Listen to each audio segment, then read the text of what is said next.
La grève de la faim, une pratique où les participants sont prêts à se faire du mal pour atteindre un objectif. Seulement, ont-ils réellement besoin de mettre leur santé à l'épreuve pour avoir gain de cause? Comment sont-ils perçus par nos gouvernants? Martina Dametoul et Paul Jessicankol Ndoutoum nous répondent dans cet élément. Au Gabon, il ne se passe pas une situation sans que des réactions de tout genre le fusent. De même, lorsqu'il s'agit de revendications, les manifestants savent se faire entendre à travers différentes méthodes, entre autres la grève de la faim. En effet, depuis plusieurs années, bon nombre de citoyens s'illustrent ou expriment leurs préoccupations en décidant de passer plusieurs jours sans s'alimenter. Souvenons-nous par exemple des cas de Désiré Enam, journaliste qui avait en 2007 décidé de faire la grève de la faim pour s'insurger contre la décision de suspension de son journal Écho du Nord. Bruno Ben Moubamba lui aussi s'était adonné à cette pratique en 2019. L'homme politique dénonçait ce qu'il a appelé à l'époque l'animalisation du Gabon. Quelques années avant, 2500 élèves de terminale avaient pris d'assaut l'esplanade de la cathédrale Notre-Dame de l'Assomption. Tout récemment, c'est l'ancien président déchu qui a décidé de faire entendre sa voix.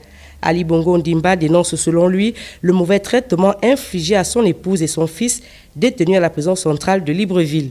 Les derniers en date avaient trouvé refuge à la place de l'indépendance de la capitale politique du Gabon.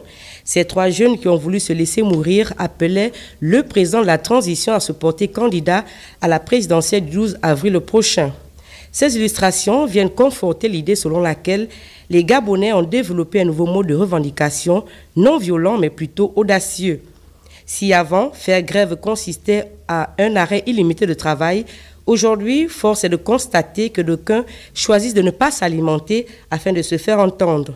Les endroits publics qui peuvent désormais être considérés comme des lieux mythiques pour ce type de scénario sont, entre autres, la représentation nationale, la cathédrale Notre-Dame de l'Assomption de Libreville, la place de l'Indépendance. Revendiquer tout en cherchant à attirer l'attention, c'est là l'objectif premier de ces grévistes de la faim qui cherchent à interpeller d'une manière ou d'une autre les gouvernants.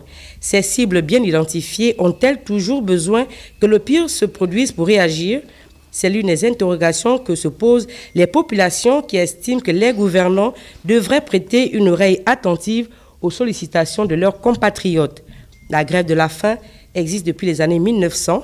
Cette technique fut utilisée pour la première fois en prison pour les féministes britanniques qui revendiquaient pour exiger du gouvernement qu'elles soient traitées comme des détenus politiques.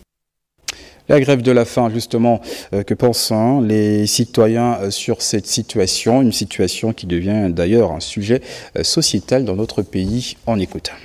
La grève de la faim, en fait, c'est une manifestation qui est due à une cause. Ils manifestent, c'est parce qu'il y a des choses qu'ils revendiquent. Et ce sont ces choses-là qui doivent être traitées d'abord, premièrement. Et deuxièmement, ces personnes-là aussi doivent pouvoir être fortes dans leur combat, de toujours continuer. Pour se faire entendre, on peut opter pour la grève de la faim, puisque lorsque nous utilisons plusieurs moyens, parfois ça n'aboutit pas en fait. Il y a certaines situations qui peuvent nous amener à nous priver de manger et de boire. Donc, voilà pourquoi, c'est la raison pour laquelle je dis que ça dépend des cas. Il ne serait pas normal pour un être humain de se priver de quoi manger, de quoi vivre pour une cause.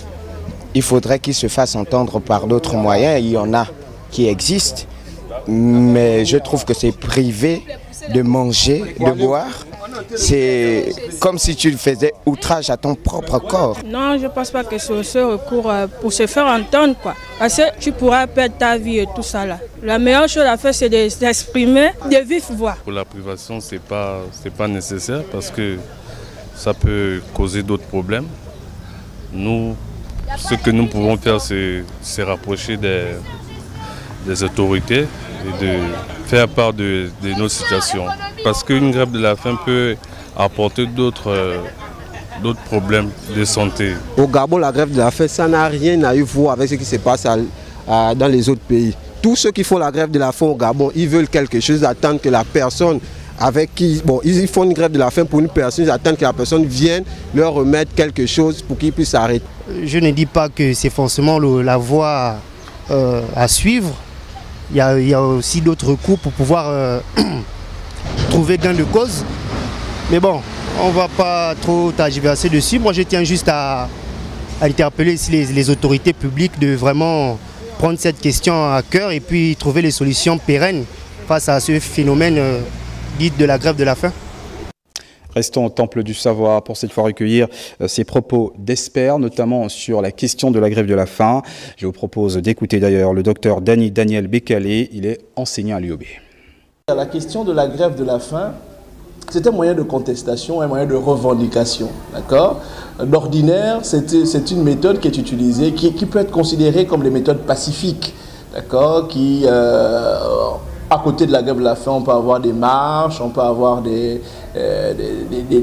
textes qui sont édités, qui sont publiés justement pour revendiquer soit de meilleures conditions de vie, des meilleures conditions d'apprentissage, des meilleures conditions de travail. Maintenant, il y a que dans le jeu politique aussi, depuis quelques années dans notre pays, on observe que pour revendiquer un droit, notamment le droit de s'exprimer, le droit de se présenter à une élection, un certain nombre d'acteurs sociaux utilisent ce moyen-là pour faire passer un message. Je pense que fondamentalement, ce qu'il faut retenir, c'est que la grève de la faim, c'est un moyen d'expression, d'accord, un moyen d'expression, un moyen de revendication. Mais ce que j'observe, les derniers exemples là, j'ai vu notamment un mouvement pour l'appel à la candidature. Je dois dire que c'est assez inédit quand même que pour un appel à la candidature, qu'il y ait cette forme d'expression qui se manifeste.